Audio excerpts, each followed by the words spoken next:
नमस्कार दोस्तों, आप सभी का स्वागत है अजय ट्रिक वाला में।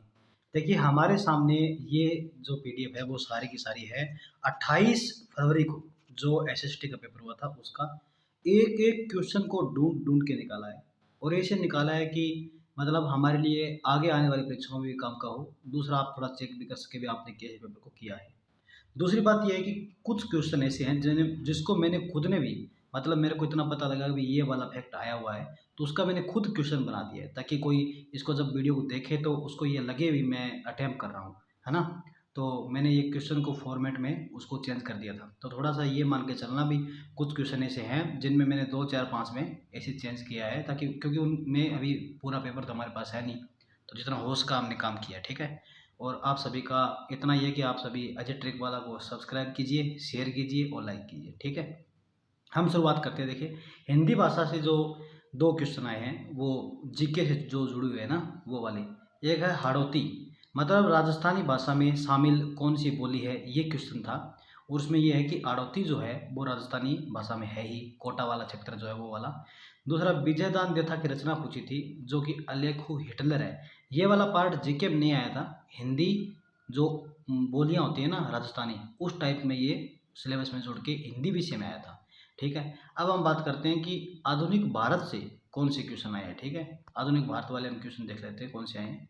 तो आधुनिक भारत का पहला क्वेश्चन है कि गांधी और इरविन के बीच में जो समझौता हुआ था वो कब हुआ था। तो इनमें ऑप्शन ये है तो स्पष्ट है कि 1931 में 5 मार्च 1931 को गांधी और इरविन का समझौता हुआ था और ये वही समझौता है जिसमें गांधी ने भगत सिंह को बचाना चाहिए था, ऐसी बातें उठती है और गांधी जी ने उसमें मुद्दा नहीं उठाया या कुछ लोग बोलते हैं कि मुद्दा उठाया था, ठीक है। उसके बाद में 1857 की क्रांति के समय बीकानेर के शासक कौन थे। तो ये वाला जो क्वेश्चन था वो ऐसे था कि निम्नलिखित में से कौन से शासक और इन रियासतों से है। तो वो एक रियासत दे रखी थी भी ये वाला इसमें शामिल नहीं है तो एक गलत दे रखा था जैसे, तो वो पूरे ऑप्शन नहीं आ पाए इसलिए मैंने इसको ऐसे बना दिया कि 1857 की क्रांति के समय बीकानेर का शासक कौन था। तो सरदार सिंह था, ठीक है। उसके बाद हम बात करते हैं, तो हम ये बात कर लेते हैं कि फुल वीडियो अजय ट्रिक वाला पे आप देख रहे हो तो इसको शेयर सब्सक्राइब जरूर कीजिए। फिर क्वेश्चन नंबर 3 है हरिनारायण जी शर्मा द्वारा अलवर में किस संघ की स्थापना की गई थी। वो है चरखा संघ, ठीक है। फिर हम बात करते हैं 4 नंबर क्वेश्चन की जिसमें है कि निम्न में से किस आंदोलन से संबंधित भौजी लंबरदार है। तो ये अलवर से संबंधित है या भरतपुर से है ये बताओगे आप। तो ये है भरतपुर से। फिर मेघराज मुकुल की एक रचना है जिसका नाम है सेनानी और आपने सुना भी होगा कि चुंडावत मांगे सेनानी सरकाट दे दियो छतरानी सहल कंवर, है ना, वो वाला ये है। तो ATW क्या है अजय ट्रिक वाला। इसके बाद हम बात करते हैं कि राजस्थान भाषा का सर्वप्रथम प्रयोग किसने किया था। मतलब अपने भाषा में शब्दों में तो उद्योतन सूर्य ने। किसने? उद्योतन सूर्य ने। उसके बाद में एक क्वेश्चन था कि शिकार नृत्य जो है ना शिकार ये वाला नृत्य कौन करता है। तो सहरिया जनजाति है जो 12 जिला राजस्थान के एकदम दक्षिण और पूर्वी क्षेत्र में पड़ता है ना, 12 एकदम बाहर की तरफ बाहर कौन होते हैं शहरी लोग और उनमें क्या करते हैं वो शिकार करते हैं, शहर में शिकार करते हैं बताइए। तो शिकारी जो नृत्य है वो सहरिया जनजाति का है, ये मैंने डायरेक्ट बता दिया इसमें फैक्ट बना करके। उसके बाद में मैंने बताया कि जो शहरिया है उनमें सांग इंद्रपरी शिकार बिछवा जेला लहंगी ये नृत्य भी है। फिर बात करते हैं हम फतेह बुर्ज इमली बांद्रा गुगड़ी घूंघट किस किले के नाम है। मतलब ये वाले जो हैं कौन से किले के अंदर है ये चीज़ें। तो ये कहते हैं तारागढ़ अजमेर को। किसको? तारागढ़ अजमेर को। इसके बाद हम बात करते हैं कि श्रावक के प्रतिक्रमण सूत्र चूर्णी जो ग्रंथ है वो किस चित्रकला से संबंधित है। ये वाला जब हम चित्रकला का टॉपिक पढ़ते हैं ना सबसे पहले आता है ना, श्रावक के प्रतिक्रमण सूत्र चूर्णी 1900 नहीं सॉरी मेवाड़ का, ठीक है। उसके बाद हम बात करते हैं बेणेश्वर धाम का नदी संगम कौन सा है। तो ये तो प्रसिद्ध है ना, सोम माही जाखम का। उसके बाद में है संत दादू दयाल। यह क्वेश्चन था कि निम्नलिखित में से कौन से संत अहमदाबाद से संबंधित है। तो वो है अहमदाबाद से कौन है, दादू दयाल। हमने क्वेश्चन क्या बना दिया भाई संत दादू दयाल का जन्म कहाँ हुआ था। तो वो है अहमदाबाद में। और आप बताओ जयपुर में ऐसी कौन सी पहाड़ियाँ हैं जहाँ पे दादू दयाल की समाधि है ना। इसके बाद क्वेश्चन है राज व्यवस्था की कुछ। राज व्यवस्था में क्या है कि कौन से संविधान संशोधन में 21 वर्ष से घटा करके उम्र 18 वर्ष कर दी थी वोट देने वालों की। तो वो है 61वां संविधान संशोधन 1988, जो एसएसटी पहले वाले दिन भी था, 27 तारीख को भी क्वेश्चन ऐसा था। इसके बाद में महिला घरेलू हिंसा संरक्षण अधिनियम है, जो कि 27 तारीख के फरवरी वाले में भी था एसएसटी में। जो कब आया था, मतलब पारित हुआ तो पूछे तो 6 में हुआ, लेकिन आया कब था तो 2005 में। क्वेश्चन कैसा था वो आगे पता लग पाएगा। इसके बाद में राज्य विधायिका कानून नहीं बना सकती। देखिए 3 मसले होते हैं, एक केंद्र का, एक राज्य का और एक संघ सूची के विषय। ये 3 विषय हैं। इन 3 विषयों में एक विषय जो है वो राज्य का है, जिसमें राज्य अपने कानून बनाता है, लेकिन मुद्रा के विषय पर जो है ना वो सेंटर का काम है, तो राज्य कानून नहीं बना सकता है। इनकी राज्य की विधायिकाएँ जो होती है ना वो कानून नहीं बना सकते। इसके बाद में क्वेश्चन है, किस अनुच्छेद में सर्वोच्च न्यायालय को अपने निर्णयों का, आदेश का क्या करना पड़ता है, समीक्षा करनी पड़ सकती है। वे कर सकते हैं भाई, ये वाला मैंने पहले गलत बता दिया था और इसमें ये वाला नहीं होगा, तो ये 137 में ऐसा कर सकते हैं। इसके बाद भारत विभाजन के बाद संविधान सभा की वास्तविक संख्या कितनी हो गई थी, ये वाला क्वेश्चन है, तो 299 आपको याद रखना है। इसके बाद हम बात करते हैं कि 11वीं सूची जो है वो अनुसूची में कितने विषय, ये वाला क्वेश्चन पहले वाले पेपर में 27 तारीख को भी था ऐसा। तो इसके 29 विषय है। मतलब क्या है, 18 विषय तो नगर पालिका के जो शहर में होती है ना, तो शहरी काम ऐसे हैं जो 18 जो नगर पालिका करती है। तो वही ग्रामीण के 29 विषय है कि 29 क्षेत्रों में ग्रामीण जो पंचायतें होती है वो काम करती है। जैसे जोड़े होते हैं और होते हैं ना, इनसे संबंधित रोजगार को पैदा करना, ऐसी चीज़ें। इसके बाद हम बात करते हैं कि भूताला का जो युद्ध है ना वो किन के मध्य और कब हुआ, तो 1227 को जेतर सिंह और इल्तुतमिश के बीच में हुआ था। प्रभावती गुप्ता जो कि चंद्रगुप्त द्वितीय की पुत्री थी, इसका विवाह किसके साथ हुआ था, तो वो है वाकाटक नरेश है, रुद्रसेन सेकंड। ये चर्चा में इसलिए है कि 2017-18 में कर्नाटक जो महाराष्ट्र ना, महाराष्ट्र के अंदर इनके सिक्के मिले थे, जिसपे कि विष्णु जी का शंख है बना हुआ, इस प्रकार से। तो चर्चा में कि कई साल से ये। इसके बाद हम बात करते हैं सुलह कुल की नीति। ये तो देखिए कहते भी अकबर महान क्यों है, तो कई बार कहते हैं सुलह कुल की नीति के कारण, क्योंकि इन्होंने सभी धर्मों को एक साथ लेके चलने की बात इनकी आती है, इतिहास में ऐसा बोला जाता है, तो अकबर ने ऐसा किया था। इसके बाद गौतम बुद्ध का प्रथम उपदेश, देखिए सारनाथ में चले बुद्ध, तो सबसे पहले जो उपदेश दिया ना अपने ही साथियों को, अपने शिष्यों को, जो कौंडिन्य है इनके साथी भी थे, इनके गुरु भी थे, इनके शिष्य भी थे, तो उनको इन्होंने पहला उपदेश दिया है, वो सारनाथ में दिया है, ठीक है, धर्मचक्र पर प्रतिमा। फिर धर्म विजय का अभिलेख कहाँ मिलता है, 13वें अभिलेख में। धम्म विजय क्या है, धम्म कहते हैं कि जो अशोक है, इन्होंने कलिंग के युद्ध में बहुत सारी हत्याएं की हैं, लाखों लाखों लोग मारे गए हैं। उसके बाद इन्होंने धम्म की नीति अपनाई है, जो धर्म की नीति है, जो बुद्ध धम्म की नीति है ना, तो इन्होंने सारे क्षेत्रों में उसको फैलाने का काम किया। तो 13वां शिलालेख है जो धम्म के अभिलेख के बारे में बताता है। इसके बाद 1857 की बात करते हैं हम कि 1857 की क्रांति के समय बीकानेर के शासक कौन थे, तो ये हमने कर लिया है। इसके बाद में कलिंग पट्टुरानी ग्रंथ है क्या, कलिंग पट्टुरानी, ये कलिंग पट्टुरानी ग्रंथ है, चोल साम्राज्य से संबंधित है। दूसरा इसका लिखने वाला है जय गोंदार, हालांकि इसमें पंपन नाम का उत्तर भी था, एक मतलब ऑप्शन था, तो जय गोंदार इसका उत्तर है।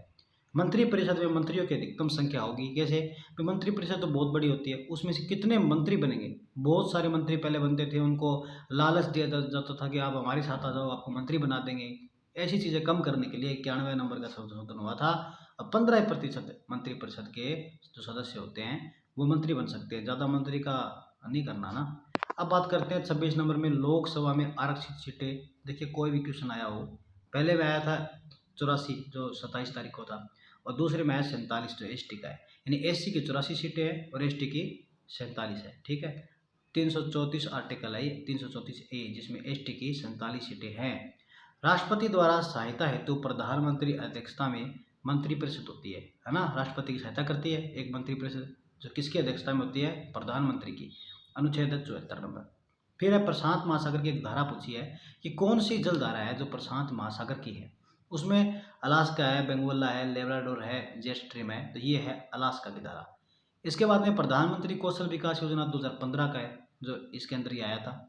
अजय सिंह सर अपना नाम है, मैं हनुमानगढ़ जिला से हूँ, ठीक है। शांत कटिबंध, शांत कटिबंध क्या है या डोलड्रम क्या है, मैंने आगे ये क्वेश्चन दोबारा डाला है, जिसका नाम रखा है मैंने डोलड्रम। देखिए शांत कटिबंध जो होता है ना, भूमध्य रेखा के आसपास होता है, उसको बोलते हैं शांत कटिबंध या फिर डोलड्रम। अरावली की दिशा किस तरफ है राजस्थान में? तो आपको पता है दक्षिण पश्चिम से उत्तर पूर्व की तरफ, है ना। अरावली की बेटी, अरब सागर की बेटी है अरावली, इसलिए वहीं से शुरू होती है ना। जर्मनी का राउर केला है, तो क्वेश्चन आया था भी राउर केला नाम का जो है ना सेंटर, वो किस देश से संबंधित है? तो देश है जर्मनी। उसके बाद में राजस्थान का जिप्सम उत्पादक जिला पूछा था। तो देखिए जिप्सम उत्पादक में क्या है कि अगर ऑप्शन में नागौर था तो नागौर होगा, फिर बीकानेर है तो बीकानेर, जोधपुर है जोधपुर। बता रहे हैं कि बीकानेर ऑप्शन में था तो बीकानेर उत्तर अपने आप हो जाता है। तीनों एक साथ तो होंगे नहीं, तीनों होंगे तो तीनों उत्तर होता है ना। तो तीनों नहीं थे, एक था बीकानेर मान लीजिए आप। इसके बाद में है सीमेंट उत्पादन हेतु अच्छी अच्छी दशाएं हो जहाँ पे सीमेंट का उत्पादन किया जा सके, वो चित्तौड़गढ़। शिवालिक के पदीय भाग में भू आकृति क्या कहलाती है? भावर। आपने सुना हुआ जो नदियाँ आती है ना, वो अपने साथ कंकड़ पत्थर लेके आती है, तो कंकड़ पत्थर जब लेके आती है ना, तो वहाँ पे कंकड़ पत्थर इकट्ठे हो जाते हैं और वहाँ पे नदी अंदर अंदर चलती है, अंदर अंदर चलती है, उसे भावर कहते हैं, है ना। और एक दो नाम और होते हैं जैसे खादर और बांगर, जहाँ पे बढ़िया किस्म की मिट्टी नई नई आती है उसे खादर बोलते हैं, खाद जैसी। और बांगर बांगड़ यानी लठ जैसी, एकदम खराब हो जाती है, बंजर। और भावर क्या होता है? जहाँ भाठा इकट्ठा हो जाए, भावर से भाठा यानी कि पत्थर, वो वाला क्षेत्र। तराई क्या होता है? जहाँ पे दोबारा इन पत्थरों से नदी बाहर आती है, धीरे धीरे धीरे धीरे से निकलती है, तराई कहते हैं। ठीक है, ये वाला क्षेत्र ऐसे होता है। तो उत्तर क्या है? भावर। फिर बात करते हैं विनाशकारी भूकंप कौन जो है उसकी तरंग कौन सी है? तो वो एल वेव है ना। देखिए पी होती है, एस होती है, एक एल होती है। पी एस तो अंदर होती है, लेकिन जो ऊपर आती है ना सरफेस पे, सबसे विनाशकारी होती है एल, जिसे लव वेव कहते हैं। और आपको पता है लव क्या कर देता है ना, व्यक्ति के जीवन में विनाश ला देता है ना। तो महाजनपदों की राजधानी असत्य पूछी थी, चार ऐसे 3-4 दे रखी थी, जिन्हें पूछा गया था भी कौन सा इनसे मिलान में सही नहीं है। तो अस्मक जो है ना, इसकी राजधानी काम्पिल्य नहीं है, पोतन है। ठीक है, ये दक्षिण की दिशा में पहला ही ऐसा अस्मक था। पूरे जो अपने जो महाजनपदें थी, इनमें एक ही ऐसी जनपद थी ये अस्मक, जो कि कहाँ पे थी? दक्षिण भारत की तरफ थी। फिर हम बात करते हैं जैन धर्म से संबंधित सिद्धांत पूछा था भी कौन सा नहीं है, जिसमें स्यादवाद है। स्यादवाद के 7 सप्तभंगीय भी कहते हैं इसे, है ना। 7 सिद्धांत भी, 7 है भी, नहीं भी है और नहीं है, ऐसे करके होता है। अनेकांतवाद जो सिद्धांत है ना, वो बुद्ध का है। और क्या है? ये बोध का कारणकारी सिद्धांत है, जिसमें बुद्ध कहते हैं दुनिया के अंदर जो चीज़ें होती है उसका कोई कारण होता है। जैसे कि घड़ा जो बनता है वो मिट्टी से बनता है ना, दूध से नहीं बनता, इसी प्रकार। फिर हम बात करेंगे भी डोल ड्रम पेटी, मैंने बता ही दिया, भूमध्य रेखा के आसपास वाली। बंगाल आर्मी की पौधशाला क्या है? तो अवध है ना। ये 1857 क्रांति का शब्द है। जयपुर राजधानी कब बना या फिर किसके से मतलब अनुशंसा से बना? तो वो है सत्यनारायण समिति। आप बताइए कब बना। फिर बताओ मावट किस ऋतु में आती है? तो हमें पता है सर्दी में आती है, सोने की बौछार होती है, गेहूँ होते हैं ना, गेहूँ कणक जिनका विदेशी भाषा में भी खातर बहुत बढ़िया हुआ है ना। सोने की बौछार, सोनेरी बौछारें होती है। दूसरा ये दिसंबर के लास्ट में या जनवरी के शुरुआत में भी आती है। फिर इसे पश्चिमी विक्षोभ भी कहते हैं। पृथ्वी का घनत्व है 5.5, ये क्वेश्चन था। ठीक है, मैंने कोशिश की है भी इधर उधर से बहुत सारा ध्यान लगाया, पूछा है बच्चों से, तो उन्होंने बताया भी कौन से क्वेश्चन आए होंगे, तो उस प्रकार से हमने पेपर बनाया है। भूमध्य रेखा पर 2 अक्षांशों के मध्य दूरी कितनी होती है? 111 किलोमीटर की। जिनमें अब क्वेश्चन आता है इतिहास का कि निम्बारकाचार्य जो होते हैं ना, उनका मतलब इन्होंने दे रखा था कि ये द्वैतवादी है, तो ये गलत था। हालांकि इनका मैंने चारों एक साथ बता दिया, चारों पंचों का, कि द्वैतवादी तो होते हैं माधव, क्या होते हैं? माधव। द्वैत और अद्वैत दोनों होते हैं निम्बारक। विशिष्ट जो अद्वैत की बात की थी वो है रामानुज, अद्वैत जो है वो शंकर, और शुद्ध अद्वैत जो है वो वल्लभाचार्य। इसे याद करने के लिए मैं एक अलग से वीडियो बना दूंगा, ट्रिक होती है इनकी, ठीक है ना। इसे याद नहीं रहता कुछ भी, है ना। हमारे लिए रामानुज क्या है, राम क्या है? विशिष्ट है, इसे याद किया जाता है। राजस्थान में पुरुष की साक्षरता कितनी है? तो 79 है। सिंधु घाटी सभ्यता के बारे में क्वेश्चन था, 3 ऑप्शन थे ऐसे कि प्रथम, तो बात यह थी कि प्रथम खोजा गया स्थल हड़प्पा है, महानिदेशक मार्शल है। उसके बाद था मेसोपोटामिया में मेलुहा की बात है। देखिए वो लोग हमें सिंधु घाटी क्षेत्र को मेलुहा कहते थे, और ये मेलुहा अगर शब्द दिया गया तो ठीक है, लेकिन अगर कहीं भी मंदिर नाम का शब्द आया है तो हमें पता है कि सिंधु घाटी सभ्यता के लोग जो है मंदिर में पूजा नहीं करते थे, क्योंकि मंदिर के अवशेष हमें नहीं मिले हैं। हालांकि शिवलिंग, योनियाँ, ये मुद्राओं पे जैसे नारी की मूर्ति जिसमें पौधा उत्पन्न होता हुआ दिखाया गया, ये चीज़ें हैं, लेकिन मंदिर नहीं है ना। कहते हैं वहाँ पे सीधे ही देवदासी, मतलब कहते हैं वो देवदासियाँ होती है, जैसे नेपाल में होती है, सीधे कन्या की पूजा की जाती है, डायरेक्ट मंदिर नहीं होते। ठीक है, 48 नंबर क्वेश्चन है कि 45 मतलब ये है कि शुष्क खेती जो है उससे कम वाला क्षेत्र कौन सा बनता है? तो 75 सेमी वाला ये क्वेश्चन था। राजस्थानी भाषा जो शब्द है वो जॉर्ज ग्रियर्सन का दिया हुआ है। सन्निदाता, देखिए मौर्य काल का सन्निदाता और समाहर्ता दो शब्द थे, सन्निदाता और समाहर्ता। सन्निदाता था, समाहर्ता क्या करता था, हरके लाता था, इकट्ठा करके छीन के लाता था, है ना। और उसको सन्निदाता क्या धारण करता था, सन्निदाता धारण करता था किसको, कोषाध्यक्ष को, यानी पैसे को, है ना, धन को। उसके बाद हम बात करते हैं ऋग्वेद का वाक्य, मैंने ट्रिक बताई आपको, ये समाहर्ता हरके लाता है और सन्निदाता उसको धारण करता है। ऋग्वेद का वाक्य एकम सद्य विप्र बहुधा वदन्ति, यानी कि सत्य एक है और विप्रजन विद्वान जन उसे अनेक प्रकार से कहते हैं कि परमात्मा तो एक ही है ना, उनके नाम अनेक है। ये किस में दिया है, तो ऋग्वेद में दिया गया है। किस में है, ऋग्वेद में, याद रखना आपको।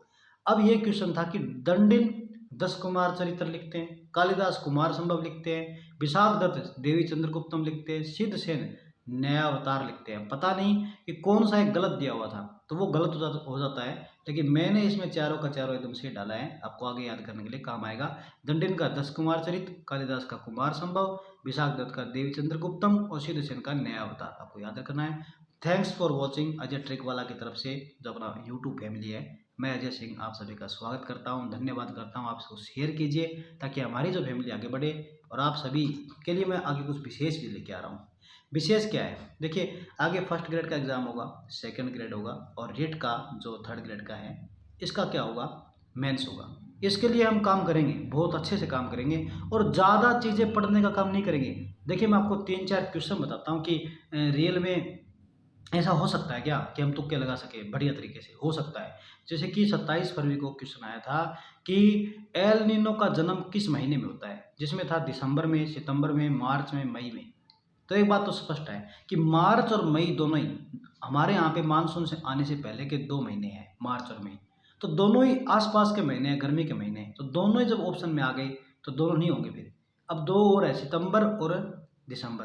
तो एक बात तो साफ है कि मानसून हमारे यहाँ पे तो जुलाई में आ चुका है, अगस्त में आ चुका है, फिर सितंबर में मतलब एल नीनो का जन्म होना मतलब नहीं है। तो कहीं न कहीं एल नीनो का जन्म तो पहले होगा, जिससे क्या होगा, हमारे यहाँ मानसून बिगड़ेगा। और मार्च और मई 2 एक जैसे आ गए तो दोनों हो ही नहीं सकते, तो दिसंबर अपने आप उतर निकल आता है। लेकिन कहते हैं कि यीशु का जो जन्म हुआ है दिसंबर में, हमें पता भी है, बड़े दिन मनाते हैं ना उस टाइम। तो ऐसे करके दूसरा, बहुत सारे क्वेश्चन ऐसे होते हैं जिनमें से हम मतलब तुक्का लगा सकते हैं, और कैसे तुक्का लगाए इसमें मैंने वीडियो बना रखी है, आप देख लीजिए। दूसरा, मैं राजस्थान के बहुत सारे प्रश्न ला करके ये स्पष्ट कर दूंगा कि राजस्थान के पेपर में बहुत अच्छे से तुक्के लगते हैं। ठीक है, थैंक यू। आप सभी को मैं बहुत बहुत धन्यवाद करता हूँ कि आप अब इतना देर अपने मतलब साथ बने रहे। ठीक है, थैंक यू, ओके।